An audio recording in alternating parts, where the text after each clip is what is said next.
perguntaram como manter a lareira limpinha e com aquele aspecto de novo por mais tempo. E eu vou ensinar vocês a fazer isso utilizando apenas uma esponja de lavar louça. Se vocês observarem essa lareira de perto, essa já é uma lareira que foi bastante utilizada. Vocês vão ver que a tampa dela, nessa parte superior do inox, está bem amarelada.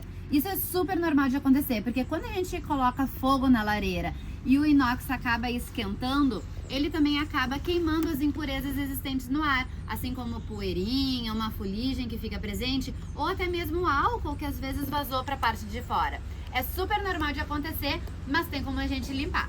A gente vai utilizar o lado verde da esponja e observem bem comigo o movimento que eu vou fazer. A gente vai pressionar a esponja de uma maneira delicada, mas forte o suficiente para remover essa camada amarelada de cima da tampa da lareira. Então vocês estão vendo que eu estou fazendo sempre um movimento retilíneo, seguindo as mesmas linhas do sentido do escovamento dessa tampa de inox. Não é legal quando a gente faz assim ou quando faz assim, principalmente porque vocês vão arranhar esse sentido do escovamento do inox. Então observem para sempre fazer um movimento na mesma direção.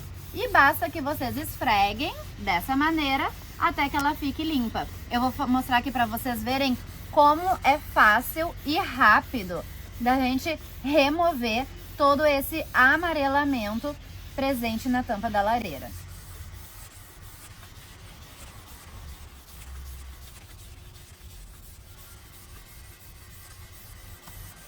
Observem aqui de perto como rapidamente esse lado já está bastante diferente do lado que ainda está amarelado. A gente vai continuar mais um pouquinho para deixar ela perfeita como nova.